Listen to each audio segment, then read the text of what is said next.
This is the story of Microsoft, a company that started in a tiny dorm room and became one of the most powerful empires in human history.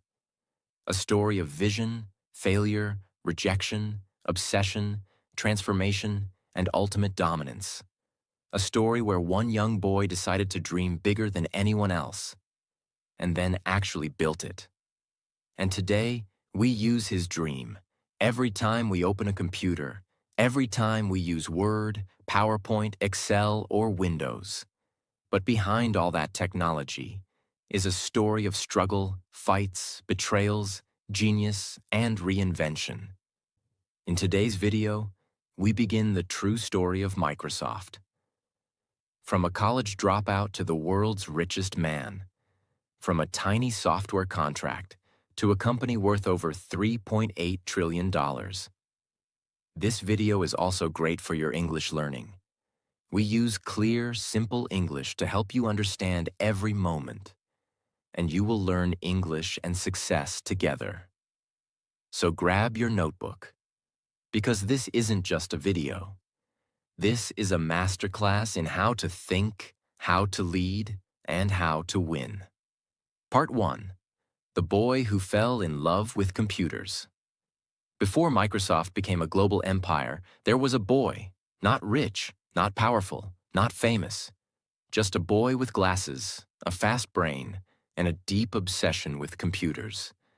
That boy's name was William Henry Gates III, known to the world as Bill Gates. He was born on October 28, 1955, in Seattle, Washington, USA. His father was a lawyer, very disciplined and strong. His mother was a teacher, warm and smart. From a young age, Bill Gates was different. While other kids were playing outside, Bill was reading encyclopedias. He didn't just read stories. He read the dictionary, the World Book, even legal documents for fun.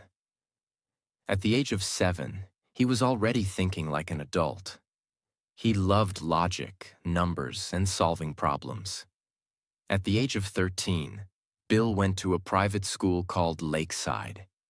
It was expensive. It was elite. And it had one thing no other school had at that time: a computer terminal. This was the 1960s. Back then, most adults had never even seen a computer. But this school had a deal with a company that allowed students to experiment with time on a mainframe computer. And Bill fell in love.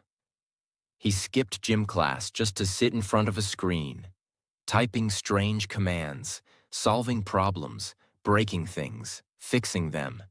He wasn't alone. There was another boy, Paul Allen. He was 2 years older, more quiet, more focused, but just as obsessed. Together, Bill and Paul started hacking into the computer system, not for money, but to learn, to understand, to go deeper. They were caught and punished by the school. But something amazing happened next. Instead of banning them, the school offered them free computer time in exchange for helping debug and improve the system. And just like that, Bill Gates and Paul Allen got their first real-world programming job. As teenagers. Before Microsoft, they started a small company called Traf-O Data. It sounds strange, but it was smart. Cities had machines that counted cars on roads. Bill and Paul wrote software to analyze traffic data and help cities improve road planning. They made a small amount of money, not millions, but it gave them experience in writing code for real customers. They were still teenagers. While still in school, Bill Gates read an article about the Altair 8800, the first affordable personal computer. Something clicked. He told Paul Allen, "This is it, the future. We must build software for this." So they picked up the phone, called the company MITS that made Altair, and said they already had software ready. But here's the truth. They hadn't written a single line yet, but they got the meeting anyway. They worked nonstop for weeks to actually build it in time. And when they finally showed it to the company, it worked. MITS bought their software, and that was the beginning. Bill Gates was 19. Paul Allen was 21. They moved to Albuquerque, New Mexico, where MIT's was located. And on April 4th, 1975, they officially founded Microsoft, combining microcomputer and software. Later, they removed the hyphen. Microsoft was born. Bill drops out of Harvard. Yes, Bill Gates was a Harvard student, one of the most prestigious colleges in the world. But after starting Microsoft, he made a decision. I can always go back to school, but this opportunity won't wait. He dropped out. He risked everything, his future, his parents' trust, his education, for one belief: the future of the world will be shaped by software.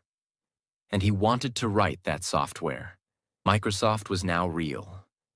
Two young boys, Bill Gates and Paul Allen, in a small office in Albuquerque, writing software for the new age of personal computers. They had no office furniture. They ate fast food. They coded 18 to 20 hours a day. Their business wasn't about glamour or design. It was about logic, function, and efficiency. But something else was happening in another part of America. While Microsoft was focused on software, in Silicon Valley, a young man named Steve Jobs had a different dream. Let's build the most beautiful personal computer ever made. He teamed up with another brilliant mind, Steve Wozniak. And in 1976, just 1 year after Microsoft was born, Apple Computer was founded in a garage.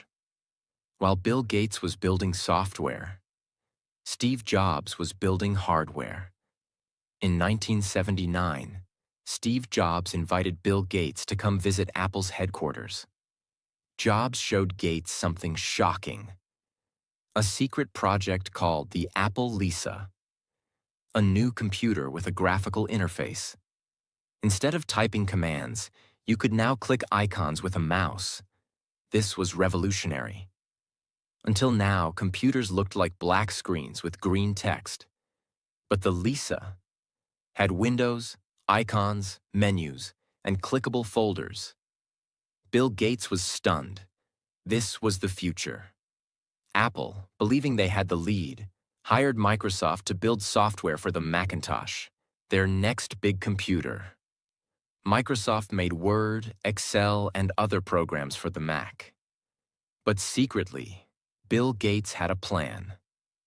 He was working on his own operating system, something that would compete directly with Apple's software, but run on any PC, not just Apple's expensive computers. This system would be called Windows. When Steve Jobs discovered that Microsoft was working on Windows, he was furious. He called Bill Gates and accused him of stealing Apple's ideas.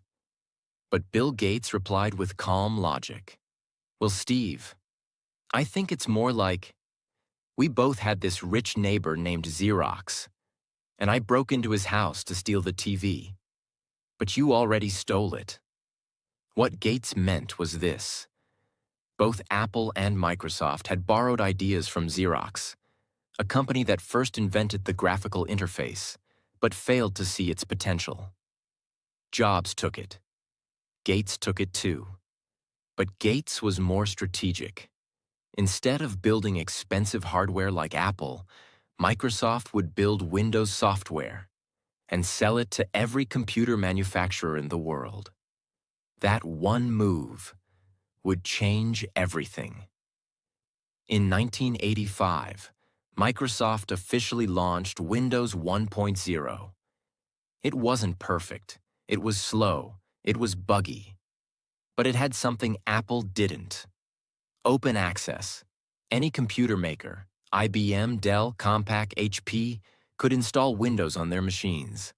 And just like that, Microsoft became the default software for millions of new PCs. Windows kept improving. Windows 2.0 came in 1987. Windows 3.0 in 1990. Windows 95. A massive breakthrough came in 1995. That release changed the world. Microsoft launched Windows 95 like it was a rock concert. They paid $3 million to use the Rolling Stones song "Start Me Up" in the commercial. People lined up at midnight to buy it. It sold 7 million copies in 5 weeks. By 1998, over 90% of computers in the world were running Microsoft Windows. Apple couldn't compete with that scale. Microsoft became not just a company, it became a standard. As Windows took over the world, Microsoft became a money machine. Here's how fast it happened. In 1986, Microsoft went public. Opening share price, $21. Within a year, it jumped to $100 plus. Bill Gates became a billionaire at age 31, the youngest billionaire in history at that time. By the late 1990s, his net worth crossed $100 billion. Microsoft became the richest tech company in the world, valued at hundreds of billions of dollars. And remember, this wasn't just one product. Microsoft now had Windows, the core OS, MS-DOS, earlier systems still used in parts, Microsoft Office, Word, Excel, PowerPoint, Internet Explorer, its own browser, Outlook and Exchange, email and business tools. Bill Gates was not soft. He was known for his aggressive management style. He would grill his employees during meetings. He had a sharp tongue and quick mind. He worked 16-hour days and expected others to do the same. But he also had incredible focus. He believed in software before design, function before fashion, long-term dominance over short-term hype. He wasn't building something beautiful. He was building something essential, and the world started depending on it. By 1999, Microsoft was worth over $600 billion, running on over 90% of the world's computers, holding a monopoly in the software market. Part 2. The Fall of a Giant, Lawsuits, Mistakes, and the Fight for Survival. By the late 1990s, Microsoft was everywhere. It was no longer just a software company. It was a tech empire. Windows was on over 90% of all computers. Microsoft Office was used in homes, schools, and companies. Bill Gates was the richest man in the world. The company had over $40 billion in revenue per year. Its market cap had crossed $600 billion, more than most countries' GDP. But when you become that big, something else also becomes big. The target on your back. Competitors were angry. Smaller companies felt crushed, and governments began asking a question: is Microsoft too powerful for the world's good? In 1998, the United States government officially filed a lawsuit against Microsoft. The accusation was serious. Microsoft is using its power to crush competition. The government said Microsoft was forcing computer makers to use Windows only, killing off smaller competitors, giving away Internet Explorer for free to destroy other browsers like Netscape, controlling the software world like a monopoly. This wasn't just a small case. This was the largest antitrust case since the U.S. broke up AT&T in the 1980s. The case began. And suddenly, Bill Gates, once seen as a genius and innovator, was painted as a greedy, ruthless monopolist. One of the biggest mistakes Microsoft made was an interview. During the trial, Bill Gates gave a video deposition, a recorded testimony. But instead of helping, it became a disaster. He appeared angry, sarcastic, defensive. He gave short answers.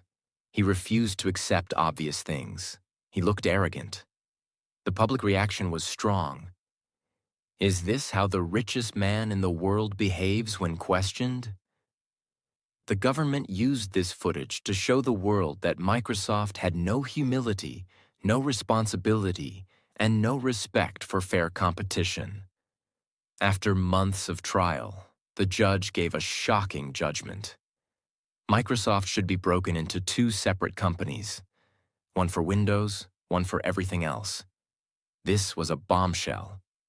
If that happened, Microsoft as we know it would disappear. Investors panicked. Tech stocks dropped. Bill Gates went from hero to villain in just a few years. But Microsoft didn't give up. They appealed the decision. They hired new lawyers. They made changes. They promised to open up their software for third-party developers. And in the year 2001, after years of fighting, the final decision came. Microsoft will not be broken up, but it must follow strict rules to avoid abusing its power. They survived, but the damage was done. The world no longer saw Microsoft as a young startup. Now it was the giant that everyone feared. In January 2000, Bill Gates stepped down as CEO. He chose a new leader, his longtime friend and business partner, Steve Ballmer. Ballmer was loud, energetic, passionate, but not a technical genius like Gates. He had a business mind. He focused on enterprise growth, sales, and product expansion. Under Ballmer, Microsoft grew even bigger, but it also started making strange decisions. Let's break them down. The mistakes Microsoft made in the 2000s. The mobile disaster. In 2007, Apple released the iPhone. It was not just a phone. It was a pocket computer. Microsoft had a mobile system called Windows Mobile, but it was clunky and hard to use. They had the technology, they had the money, but they missed the smartphone revolution. Later, Microsoft tried to recover with Windows Phone, but it was too late. Apple and Android had already won. They also bought Nokia for over $7 billion, trying to enter the phone market. But it failed. The Nokia brand collapsed. Microsoft had to write off the investment. A multi-billion-dollar loss. The Bing struggle. Microsoft wanted to challenge Google in search, so they launched Bing. They spent billions of dollars on marketing and tech. But even after years, Bing remained small. Google held over 90% of the market. Bing was mocked. It became the browser you used to download Chrome. Windows Vista and Windows 8, the product flops. Windows XP, 2001, was loved. Then came Windows Vista, 2007, heavy, buggy, slow. Users hated it. It damaged Microsoft's image. Then came Windows 8, 2012, a confusing design with no start menu. The familiar experience was gone. Again, users were angry. Businesses refused to upgrade. People called it a disaster. While Apple was creating magic with iPhones, iPads, and MacBooks. While Google was inventing Gmail, YouTube, Android, and Maps, Microsoft became known for slow software, ugly phones, complicated updates, weak innovation. People said, Microsoft is big, but it's not exciting anymore. The world had changed. Apple had the cool factor. Google had the future. Amazon was building its cloud empire. Facebook was buying the next generation. Startups were rising everywhere. And Microsoft? It was still selling Word and Windows. But the fire was gone. That's when a man quietly stepped into the CEO's chair. He wasn't loud. He didn't wear black turtlenecks. He wasn't a billionaire genius. He was an engineer, a thinker, a man of calm energy. His name was Satya Nadella. Who is Satya Nadella? Born in Hyderabad, India in 1967. Studied electrical engineering in India. Moved to the US for higher studies. Got a master's in computer science. Later earned an MBA while working. Joined Microsoft in 1992. For over 20 years, he worked inside Microsoft, in silence. He led teams, built products, focused on cloud computing. He wasn't chasing the spotlight. He was chasing improvement. And when he became CEO in 2014, few outside the company even knew his name. But what he did next changed everything. Satya Nadella didn't start by launching a product. He didn't start with profits or spreadsheets. He started with people. At that time, Microsoft had become slow, political, divided, full of ego and internal competition. Teams didn't work together. Leaders were afraid to take risks. Satya knew, before changing the product, he had to change the mindset. So he introduced a new philosophy. Don't be a know-it-all. Be a learn-it-all. He pushed the company to listen, learn, collaborate, and adapt. He told engineers, don't protect your product. Fix it. He told leaders, don't talk about yourself. Talk about what problem you're solving. He encouraged humility, empathy, and innovation. This shift, though invisible, was the real beginning of Microsoft's comeback. Satya Nadella had a clear vision. The future of computing is in the cloud. So instead of putting all energy into Windows or Office disks or phone hardware, he focused on something bigger: Azure, Microsoft's cloud platform. At the time, Amazon Web Services, AWS, was the leader in cloud. Microsoft was far behind. But Satya didn't care about competition. He cared about execution. He invested billions of dollars into building data centers around the world. He told businesses, let us run your software, your storage, your computing from our cloud. And slowly, companies listened. Azure grew fast.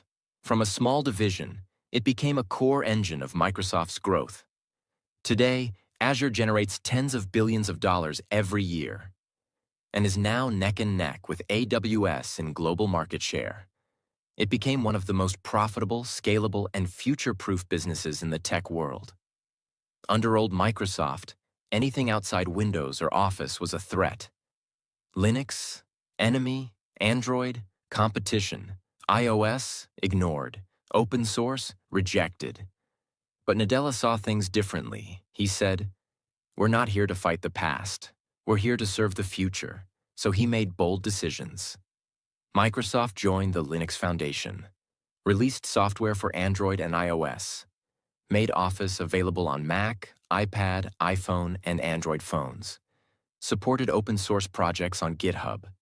It was shocking, but it worked. Developers who once hated Microsoft began to trust it again. Instead of selling Office on CDs, Microsoft made it a cloud subscription, Office 365. For a small monthly fee, users got Word, Excel, PowerPoint, 1 terabyte of cloud storage, email, Outlook, Teams for video meetings. This model was genius. It gave users constant updates. It gave Microsoft monthly recurring revenue. And it created a sticky ecosystem that people stayed in. While Sony's PlayStation dominated the console market, Xbox had always been second. But under Satya Nadella, Microsoft started thinking long-term.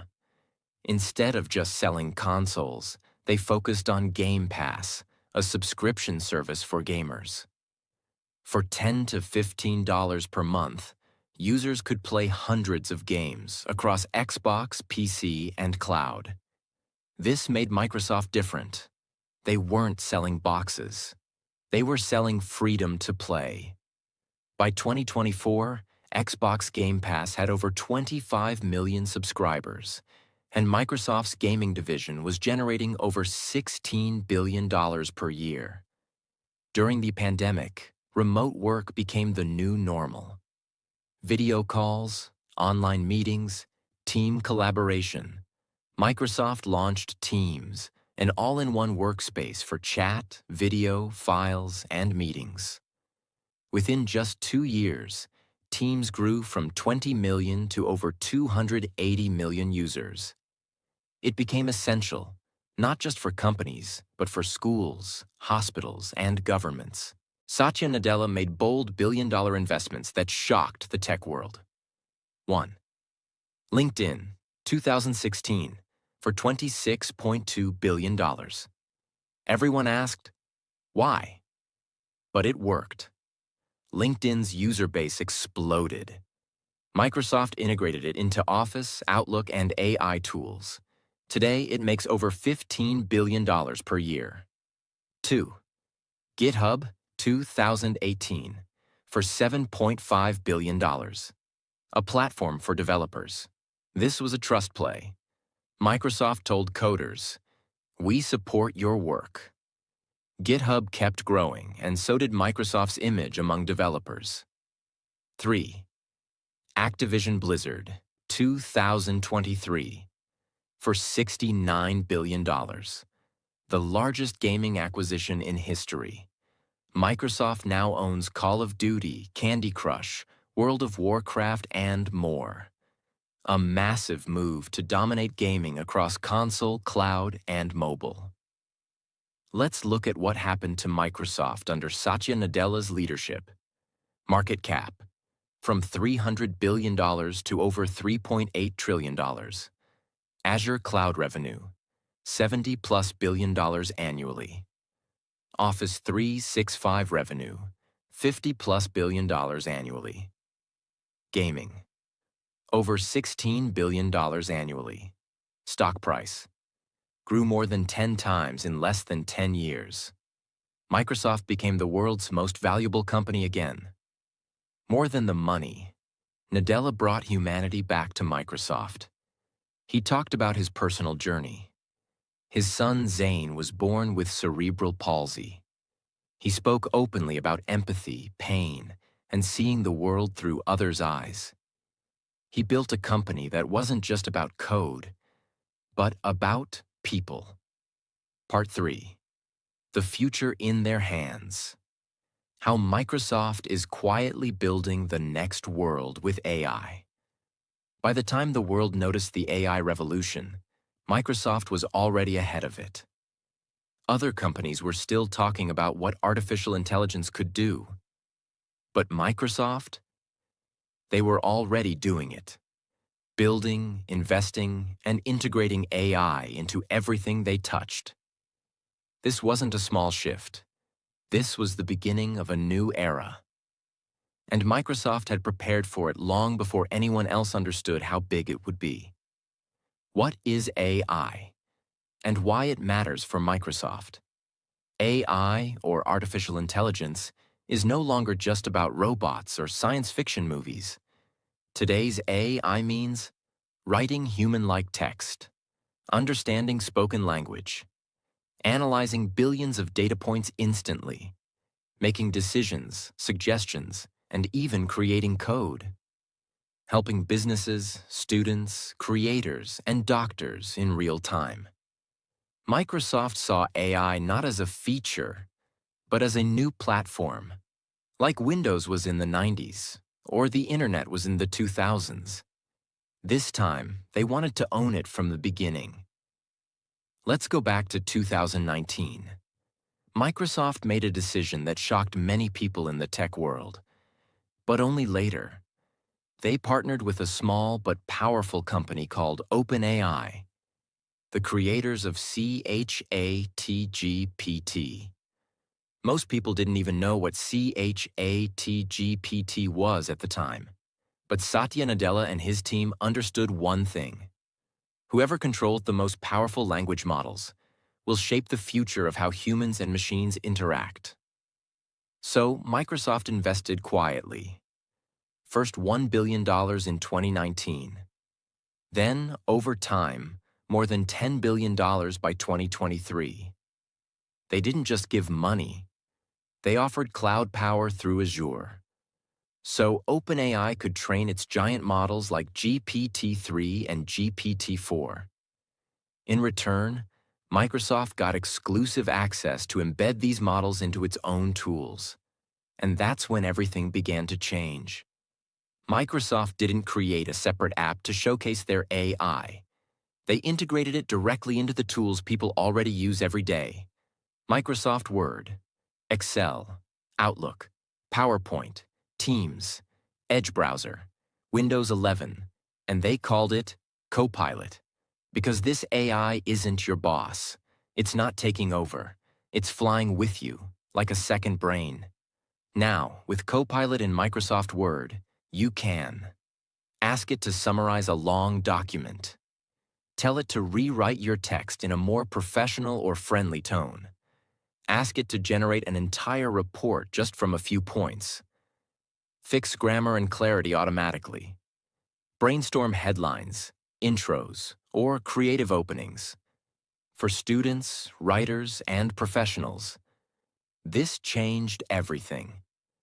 It's not just a spell checker anymore. It's a thinking partner. Excel was always powerful, but only for those who understood complicated formulas. Now, with Copilot, you can type, "Show me the sales trends from the last 6 months. Which products are losing money? Forecast profit for next year." And Excel responds instantly with charts, tables, explanations, and insights. Even people who were afraid of Excel can now use it like experts. Email is work, but Copilot makes it faster and smarter. It reads long threads and gives a summary. Writes polite and professional replies in seconds. Can even schedule follow-ups or draft full emails from a short prompt. Instead of spending 2 hours in your inbox, you finish in 20 minutes. Microsoft Teams became even more powerful with AI live meeting transcripts, instant summary of what was discussed. Action items are listed automatically. Missed a meeting? You can ask, what decisions were made? Who's responsible for the budget? And Copilot answers in seconds. It's like having a personal assistant that never forgets anything. Microsoft owns GitHub, the largest code-sharing platform in the world. They launched GitHub Copilot, an AI assistant for coders.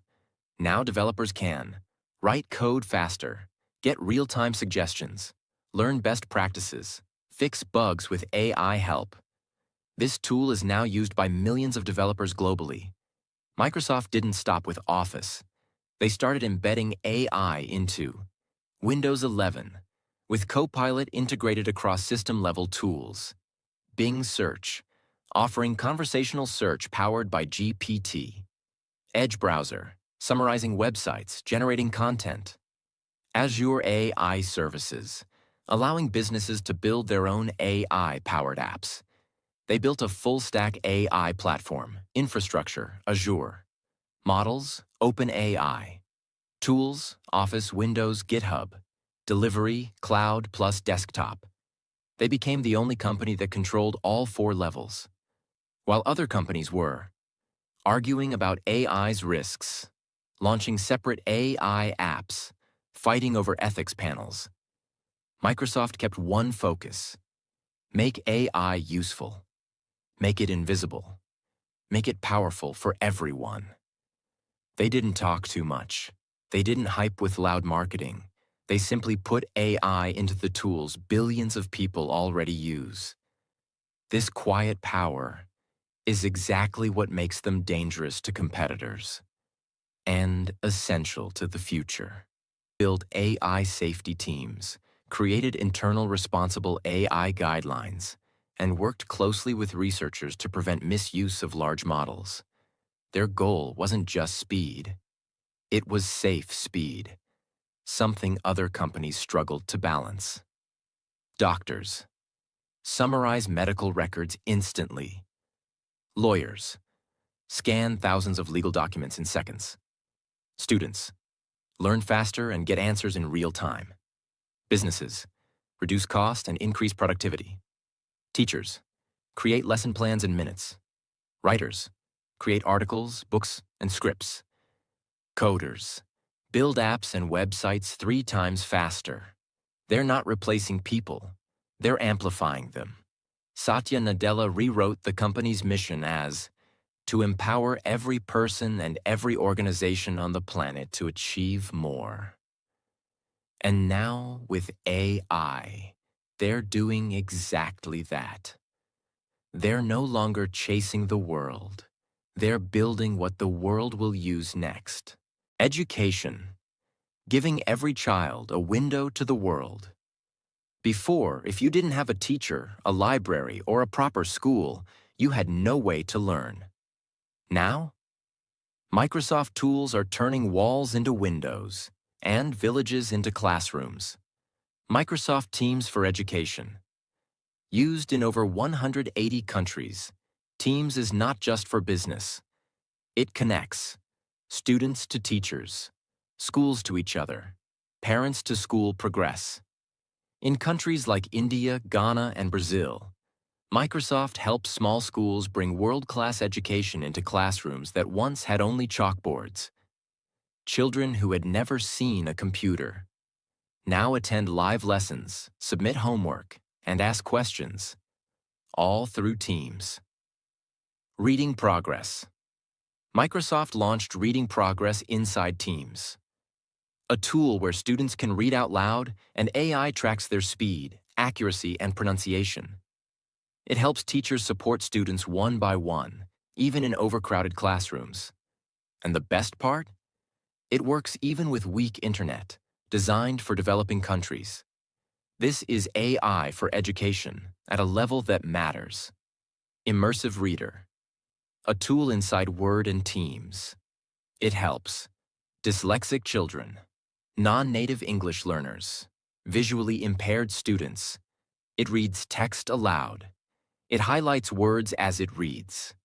It breaks complex language into understandable chunks. Now, a student in rural Kenya learning English for the first time can read confidently without needing a private tutor. Healthcare, saving lives with digital tools. Microsoft is not a hospital, but hospitals around the world run on Microsoft. Let's look at how. AI-assisted radiology. In India, Microsoft worked with local health organizations to build an AI model that detects diseases from X-rays, especially tuberculosis. Many rural areas don't have enough doctors. Now a single chest scan can be uploaded, and AI gives a report within minutes. Doctors use this to detect illness early, saving thousands of lives. Cloud-based hospitals. In the Philippines, small hospitals use Microsoft Azure to manage patient records, medicine supply, staff schedules, health data securely. This cuts down paperwork, increases safety, and makes treatment faster and more reliable. Crisis response. In Ukraine during the war, Microsoft helped protect government data, supported nonprofits, and helped relocate refugee families using digital ID and tracking systems. They didn't just send money. They sent cloud power, security, and infrastructure. Things that let humanitarian work continue, even when cities were collapsing. Agriculture. Helping farmers with AI. In rural Africa, Latin America, and South Asia, farming is still unpredictable. Microsoft created AI sowing app with local governments in India, a tool that gives daily crop advice to farmers based on weather, soil quality, seed type, climate history. A farmer who once guessed the best time to plant seeds now gets a text message with exact instructions and improves his yield by 30 to 50%. Before, only huge companies could afford powerful software. Now with Microsoft's low-cost tools, even the smallest shop can. Create invoices with Excel. Market their products with PowerPoint or Clipchamp. host virtual client meetings with Teams, track sales with Power BI, accept payments and manage schedules with Bookings, store and protect data with OneDrive. In Vietnam, a woman who sells handmade bags online uses Word to write product stories, Excel to track costs, PowerPoint to make her catalog, and Teams to talk to buyers in France and Japan. This is not a tech revolution. It's a human revolution, powered by Microsoft. Every day, Microsoft blocks billions of cyber attacks. Their security tools are used by governments, hospitals, banks, airports, even small personal websites. They don't just react to attacks. They predict them. Using AI, Microsoft can detect phishing emails, fake websites, data breaches, malicious code. They even helped vaccine companies protect their research during the pandemic, shielding it from cyber spies. Microsoft builds tools for everyone, including those with visual disabilities, hearing loss, mobility challenges, cognitive impairments. Some of their innovations: eye control lets users type using only their eyes. Dictate, speak instead of typing. Live captions for hearing impaired in Teams. High contrast mode for vision support. Seeing AI describes surroundings to blind users using a phone camera. These aren't side projects. They're built into every Microsoft product, making technology truly equal. Creativity, empowering artists, designers, storytellers. With Microsoft's tools, writers create books using Word plus Copilot. Video editors use Clipchamp to edit short films. Architects use PowerPoint to visualize building plans. Designers create social posts with Designer AI. Musicians use OneDrive to store and share audio files. YouTubers use Azure AI tools to transcribe videos, add subtitles, and even translate voice. One storyteller in Nigeria used PowerPoint and AI voice tools to create an animated children's book, now downloaded over 200,000 times. That's what empowerment looks like. FedEx uses Azure to track every package and optimize delivery. Emirates Airlines uses Microsoft for crew scheduling and maintenance. The United Nations runs disaster relief dashboards with Power BI. NASA uses Microsoft Cloud tools for space research. Governments use Teams to run remote parliaments and councils. This isn't a software company anymore. Microsoft is the backbone of modern civilization. Everything we've covered so far, from software to cloud, from Word to AI, from the dorm room to the edge of space, has one thing in common. Microsoft made it simple, powerful, and available to all. They don't always make headlines. They're not always flashy. But in the background, they're building the world. Part 4. The final ascent, the numbers, the lessons, and the legacy of Microsoft. Microsoft today is not just surviving. It is dominating. Not through noise, not through drama, but through intelligence, consistency, empathy, and vision. Let's look at the numbers first, then the legacy, then the lessons. Microsoft. By the numbers, 2025.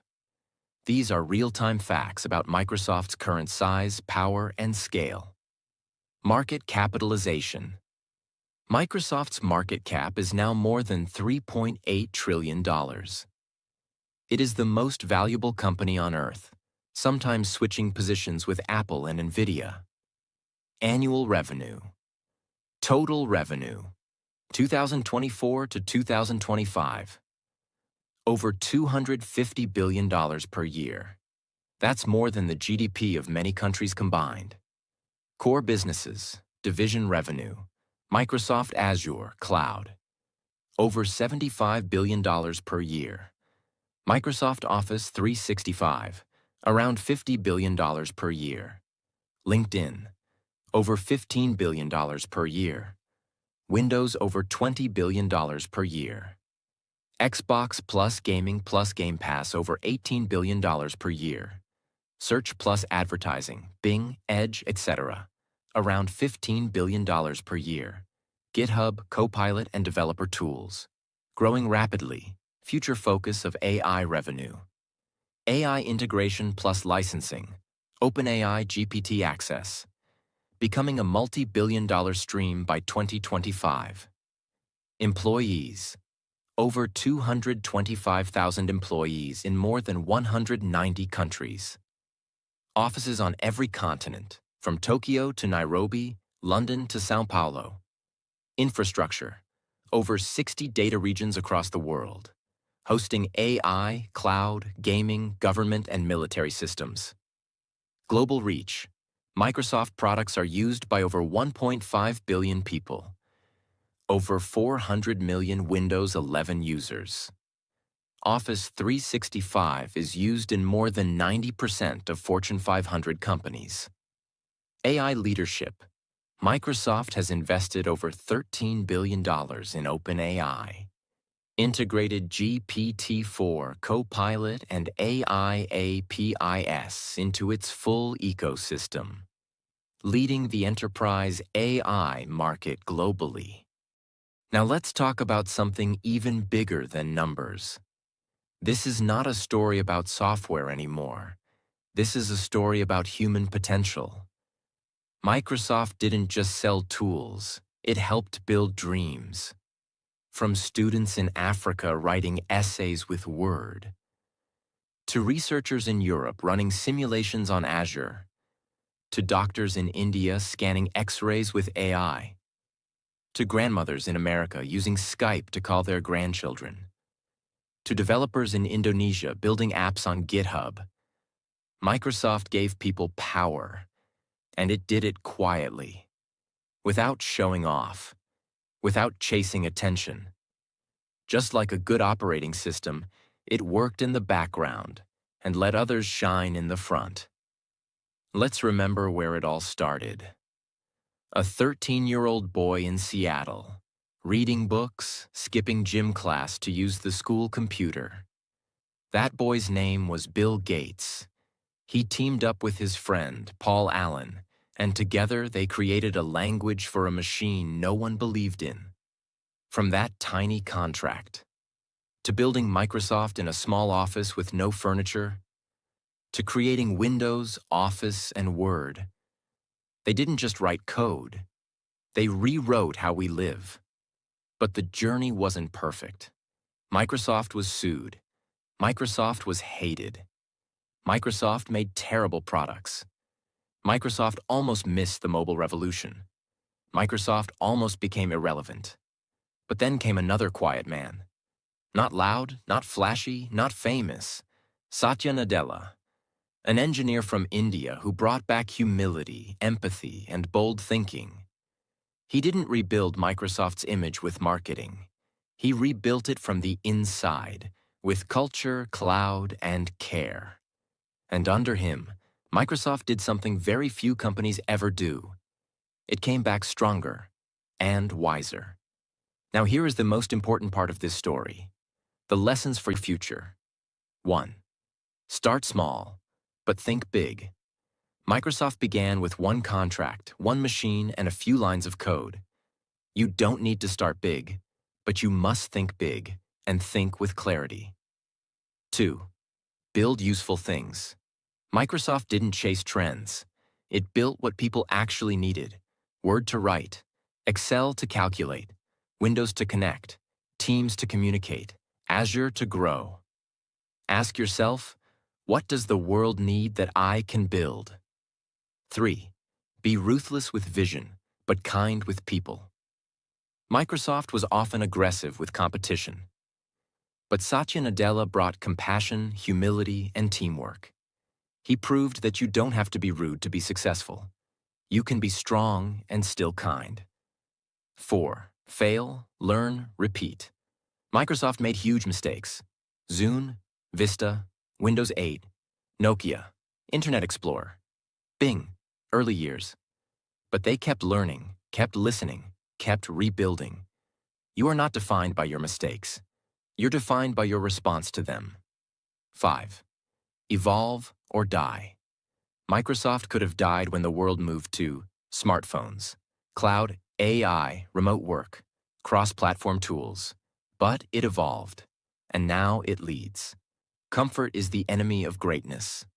6. Let others win with you. Microsoft is powerful today, not because it wins alone, but because it builds platforms where others can win too. Developers on GitHub, startups on Azure, students using Copilot, teachers using Teams, gamers using Game Pass. Don't build a throne, build a stadium. Let others rise because of your work. Microsoft is not just a company, it's a reminder that the biggest companies in the world are often built in quiet rooms by normal people who just refuse to give up.